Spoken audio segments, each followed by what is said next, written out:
एक phone call, गालम गलोच, शदीद गुस्सा और खुदकुशी। इस्लामाबाद पुलिस के एएसपी अदील अकबर ने अपने ही गनमैन की पिस्टल से अपने सर में गोली मारकर अपनी जिंदगी का खात्मा कर लिया। मगर इंतकाल से कबल वो आखिरी कॉल किसकी थी? उस कॉल पर क्या बात हुई? कौन था जो एएसपी अदील अकबर की एसीआर खराब करना चाहता था? अपने बैच के टॉपर को अब तक प्रमोशन क्यों ना मिल सकी जबकि उनके तमाम बैचमेट एसपी बन चुके थे? नाज़रीन, आज इस्लामाबाद में तकरीबन 4:30 बजे इस्लामाबाद पुलिस के एएसपी अदील अकबर ने गाड़ी के अंदर अपने ही गनमैन की पिस्टल से अपने सर में गोली मारकर अपनी जिंदगी का खात्मा कर लिया। यह अफसोसनाक वाकया तब पेश आता है जब एएसपी अदील अकबर अपने ऑफिस वापस जा रहे थे। वो अपनी गाड़ी में मौजूद थे, गाड़ी में उनके ड्राइवर, उनके गनमैन मौजूद थे। जैसे ही वो सरीना होटल के करीब पहुंचते हैं, उन्हें एक नंबर से कॉल आती है। वो एएसपी अदील अकबर को शदीद गालम गलोच का निशाना बनाता है, उन्हें शदीद गुस्सा आता है और उसके बाद वो अपने गनमैन से उसका पिस्टल लेते हैं। अजीबोगरीब सी बातें करते हैं कि क्या ये पिस्टल चलती है, मुझे जरा इसका मैगजीन तो देना। और उसके बाद वो पिस्टल अपने सर की अगली जानब चलाते हैं। उसकी एक गोली निकलती है जो कि उनकी खोपड़ी को फाड़ते हुए सर के पिछले जानिब से निकल जाती है, जिससे उनका दिमाग शदीद मुतासिर होता है। उसके बाद एएसपी अदील अकबर को पोली क्लिनिक हॉस्पिटल लेकर जाया जाता है। तब वो शदीद जख्मी हालत में होते हैं, लेकिन उसके बाद पोली क्लिनिक हॉस्पिटल से उन्हें पिम्स रेफर किया जाता है, लेकिन वहां पर वो जान की बाजी हार जाते हैं। नाज़रीन, अब वो कॉल किसकी थी? कॉल पर क्या बात हुई? गैर मुसद्दका और मुबैना तौर पर यह इतलात है कि वो जो कॉल थी वो भी उनके अपने ही डिपार्टमेंट के किसी बंदे की कॉल थी। जिसके बाद अभी थोड़ी देर पहले जब आईजी इस्लामाबाद पुलिस नासिर रिजवी साहब ने प्रेस कॉन्फ्रेंस की तलाल चौधरी के समेत, उन्होंने भी ये बताया कि जिस फोन नंबर से उन्हें कॉल आई, यानी कि जिस फोन नंबर से एएसपी अदील अकबर को कॉल आई, उससे हमारी भी बात हुई, लेकिन अब तक समझ नहीं आई कि आखिर वो कौन सी बात थी जिसने उन्हें ट्रिगर किया और वो इस कदर गुस्से का शिकार हुए कि उन्होंने अपनी जिंदगी का खात्मा कर लिया। लेकिन नाज़रीन, अभी अजीबो गरीब सी सूरत हाल है। ये कोई पहला वाकया नहीं है जब किसी पुलिस ऑफिसर ने अपनी जिंदगी का ऐसे खात्मा किया। लेकिन अगर हम एएसपी अदील अकबर के बारे में बात करें तो उनका ताल्लुक जिला गुजरात से था। वो अपने बैच के टॉपर थे। अब यहां पर 3-4 वजूहात हैं कि उन्होंने सुसाइड क्यों किया। वो कौन था जो कि उनकी एसीआर खराब करना चाहता था, उन्हें प्रमोशन क्यों ना मिली, इसके अलावा वो छुट्टी का मामला क्या था, वो भी आपको बताते हैं। लेकिन अभी तक जो चीजें हमारे सामने आई हैं उनके मुताबिक वो अपने बैच के टॉपर थे। उनकी एक नन्ही बेटी है, 1 साल जिसकी उम्र है।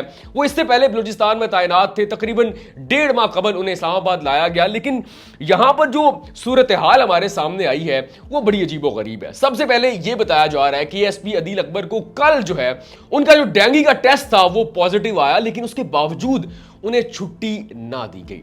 उसके बाद यह भी बताया जा रहा है कि उनकी एक फुल ब्राइट जो स्कॉलरशिप है वो लगी। वो छुट्टी पे जाने का इरादा रखते थे, मगर स्टिल उन्हें छुट्टी ना दी गई।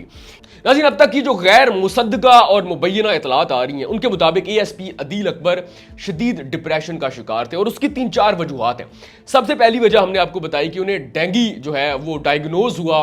कल रात जो है उनकी डेंगू की जो रिपोर्ट है वो पॉजिटिव आई, उसके बावजूद उन्हें छुट्टी ना मिली। इसके बाद यह बताया जा रहा है कि जो आखिरी कॉल आई वो उनके अपने डिपार्टमेंट के किसी बंदे की कॉल आई। अब ये गैर मुसद्दका इतलात हैं जो कि अभी तक कंफर्म नहीं हुई, लेकिन अभी तक जो सर्कुलेट कर रही है उनके मुताबिक अपने ही डिपार्टमेंट के किसी बंदे की कॉल आती है, गालम गलोच, शदीद गुस्सा आता है और उसके बाद वो अपने ही गनमैन से पिस्टल लेते हैं, अपनी जिंदगी का खात्मा कर लेते हैं। अपने बैच के टॉपर हैं लेकिन स्टिल प्रमोशन नहीं होती। वो अब भी एएसपी हैं जबकि उनके बैच के तमाम जो अफसरान हैं वो अब एसपी बन चुके हैं। इसके अलावा यह भी बताया जा रहा है कि उन्हें एक फुल ब्राइट स्कॉलरशिप मिलती है, लेकिन स्टिल उन्हें छुट्टी नहीं मिलती। वो अपनी फैमिली से एक अरसा से शायद नहीं मिले। लेकिन याद रहे ये तमाम जो सूरत हाल अब तक हमारे सामने आई है, अभी क्योंकि तहकीकात चल रही हैं तो ये गैर मुसद्दका इतलात है। मुबैना तौर पर उनके जो कोलीग्स हैं या जो दोस्त हैं या जो सोशल मीडिया पे चीज़ें चल रही है उनको लेके मैं आपके सामने ये तमाम तर तफसीलात रख रहा हूँ। ये कंफर्म चीज़ें अब तक नहीं है। अभी थोड़ी देर पहले आईजी इस्लामाबाद ने तलाल चौधरी के साथ एक प्रेस कॉन्फ्रेंस की है। उसमें उन्होंने ये भी बताया कि हम हकायक की तलाश कर रहे हैं, अब तक जो चीज़ें हैं वो हमारे सामने क्लियर नहीं है। ये भी उन्होंने बताया कि 4:30 के करीब कॉन्स्टिट्यूशन एवेन्यू के करीब वो थे और वो अपने दफ्तर जा रहे थे। सरीना के करीब जब वो पहुंचते हैं तो वो जो है अपने मातहत का पिस्टल लेते हैं, खुदकुशी कर लेते हैं। ये भी बताया कि इससे पहले वो कॉल आती है और कॉल जिस बंदे की आई, आईजी साहब कंफर्म कर रहे हैं कि मेरी भी उस शख्स से बात हुई या फिर हमारी उस शख्स से बात हुई, लेकिन हमें अब तक समझ नहीं आई कि उस कॉल पे क्या बात ऐसी थी जो कि एएसपी अदील अकबर को ट्रिगर कर गई और उन्होंने अपनी जिंदगी का खात्मा कर लिया। इसके बाद उन्होंने सबसे इंपॉर्टेंट चीज बताई। उन्होंने कहा कि सेफ सिटी के कैमरे हमने चेक किए, बाहर से किसी शख्स ने फायर नहीं किया, बाहर से कोई चीज उनको हिट नहीं हुई। उन्होंने अपनी गाड़ी के अंदर ही अपने ही पिस्टल से या अपने जो गन मैन था उसके पिस्टल से अपनी जिंदगी का खात्मा किया। अब आईजी साहबाद नासिर रिजवी का यह भी कहना है कि ड्राइवर और जो गार्ड हैं जो उस गाड़ी में उस वक्त मौजूद थे उनसे तहकीकात की जा रही हैं, उन्हें जो है पुलिस स्टेशन मुंतकिल किया गया है, तफ्तीश हो रही है कि आखिर क्या वाकया हुआ। ये वाकया जो है वो मुबैना तौर पर अब तक तो यही लग रहा है सुसाइड का वाकया है। क्या वाकई सुसाइड हुआ, किसी ने उन्हें मारा, या ओवरऑल क्या सूरत हाल हुई, और खास तौर पर वो आखिरी कॉल किसकी थी, कॉल पर क्या बात हुई। साथ ये भी बताया कि जो तीनों डीआईजीज हैं, यानी कि डीआईजी हेडक्वार्टर हो, डीआईजी इस्लामाबाद हो या डीआईजी सिक्योरिटी हो, उन पर मबनी एक टीम तश्कील दे दी गई है जो कि तहकीकात करेगी। फिल 4 तहकीकात जो है करके वजीर दाखिला तक पहुंचाई जाएगी, क्योंकि मामला बड़ा हसास है। मोबाइल की चेकिंग की जा रही है, लेकिन चूंकि मोबाइल जो है वो लॉक्ड है, तो ओवरऑल इनकी चेकिंग करने के बाद बताया जाएगा कि दरअसल मामला क्या हुआ और ओवरऑल जो सबसे इंपॉर्टेंट चीज है वो कॉल करने वाला बंदा कौन था, कॉल पे क्या बात हुई और बात इस कदर ट्रिगर कर गई कि उन्होंने अपनी जिंदगी का खात्मा कर लिया। अब जो लेटेस्ट अपडेट है उनके मुताबिक पिम्स हॉस्पिटल में एएसपी अदील अकबर की लाश का जो पोस्टमार्टम है वो मुकम्मल कर लिया गया है, लाश यकीन के हवाले भी कर दी गई है।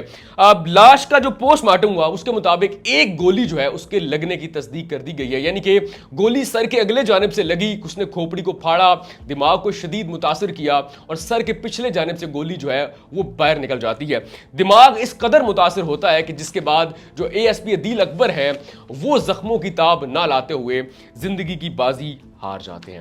नाज़रीन, ओवरऑल देखा जाए ये कोई पहला वाकया नहीं है। हमारे जो जितने इस तरह के सरकारी दफातर हों या फिर खास तौर पे जो पुलिस का महकमा है, इसके अंदर ऐसे बहुत सारे वाकयात मिलते हैं जब ऑफिसर्स हों, कांस्टेबल्स हों, सिपाही हों, यानी कि कोई भी यूनिफॉर्म पर्सन है, वो आए रोज इस तरह का कोई ना कोई वाकया जो है वो कर देता है, अपने हाथों से ही अपनी जिंदगी का खात्मा कर लेता है। लेकिन सबकी वजह क्या है? अगर आप ओवरऑल देखें तो 3 शोबे ऐसे हैं जो कि शदीद स्ट्रेस का भी शिकार रहते हैं और इनकी उम्रें भी कम होती हैं। आप ओवरऑल इनको जरा गूगल करके देखें, इनकी उम्र बहुत कम होगी अगर आप इसको कंपेयर करें बाकी डिपार्टमेंट्स के साथ, बाकी शोबाजात के साथ। सबसे पहले डॉक्टर्स, पुलिस और साफी। वजह यह है कि ये हर वक्त स्ट्रेस का शिकार रहते हैं। इन्हें खबर नहीं है कि जो हम जा तो रहे, लाइक किसी की 9 to 5 जॉब है, वो 9 बजे दफ्तर तो पहुंचेगा, लेकिन उसे खबर नहीं है कि मैंने अब वापस कब आना है। ये वो तमाम शोबे हैं जो कि शदीद तरीन दबाव का शिकार रहते हैं, ज़हनी तनाव का शिकार रहते हैं।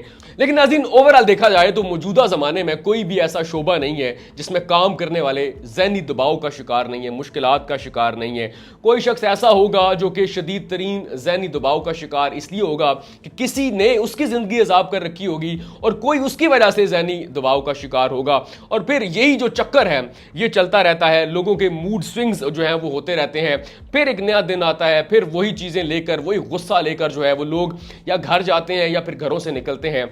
लेकिन यहां पर बात जो है वो करने लायक ये है कि जिंदगी में उस शोबे का इंतखाब करें जो कि आपको पसंद है, वरना आप सिर्फ जो है वो कूलू की बैल की तरह अपनी जिंदगी को घसीटते जाएंगे, उस शोबे को घसीटते जाएंगे और आखिरकार आपको अंदाजा होगा कि मेरी जिंदगी से खुशी सुकून रूठ गया है, मैं एक पैसे बनाने की मशीन रह गया हूं। एएसपी अदील अकबर ऐसा एनर्जेटिक जवान जो कि तस्वीरें हमें देख नजर आ रही हैं, वीडियोस नजर आ रही हैं, इतना एनर्जेटिक जवान और इतना लायक, ये अपने बैच का टॉपर है, फुल ब्राइट स्कॉलरशिप मिलती है। और देखें आखिर क्या हुआ कि उन्होंने अपनी जिंदगी का खात्मा अपने ही हाथों से कर लिया। प्रमोशन रुकी हुई है अपने ही शोबे के अंदर, कोई कह रहा है एसीआर खराब करने की कोशिश कर रहे हैं, कोई कहता है कि अपने जो अमला है या फिर ओवरऑल जो डिपार्टमेंट के अंदर ऑफिसर्स हैं उनके साथ बनती नहीं है, कुछ ज़हनी चपकलश है।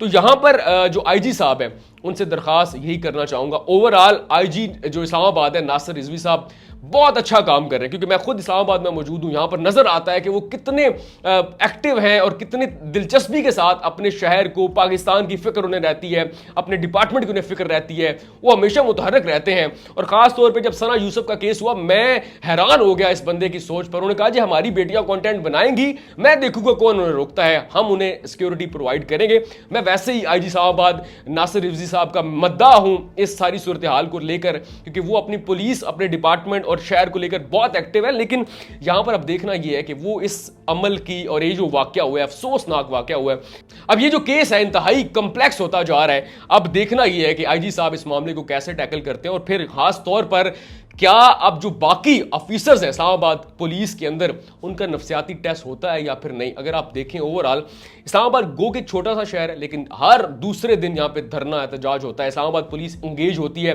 वो बेचारे 8 नहीं, 12 नहीं, 24 घंटे जो है वो ड्यूटीज करते हैं, बगैर खाने के, बगैर पीने के, बगैर साए के, घर वालों से बात नहीं, घर वालों से मुलाकात नहीं, और वो ज़हनी तनाव का शिकार है। कुछ रोज पहले आपने देखा आज़ाद कश्मीर में एहतजाज होता है, इस्लामाबाद पुलिस वहां भी जाती है। लाहौर में एक मजहबी जमात धरना एहतजाज देती है, इस्लामाबाद पुलिस वहां भी जाती है। तो यहां पर यह भी एक मसला है, जब पुलिस वालों से बात होती है कि आप अवाम के साथ अपना रवैया दोस्ताना क्यों नहीं रखते, तो वो कहते हैं सबसे पहले तो हमें खुद दोस्ताना रवैये की जो है वो जरूरत है, हमारा एक नफ्सियाती टेस्ट करवाया जाए, या फिर हमारे साथ कम से कम ऐसा रवैया रखा जाए, क्योंकि हम ज़हनी तौर पर, जिस्मानी तौर पर फिट होंगे तो हम अवाम के साथ दोस्ताना रवैया रखेंगे। तो इस्लामाबाद के जो आईजी हैं नासिर रिजवी साहब, उनसे दरख्वास्त ये है कि पुलिस पे थोड़ा सा रहम भी करें।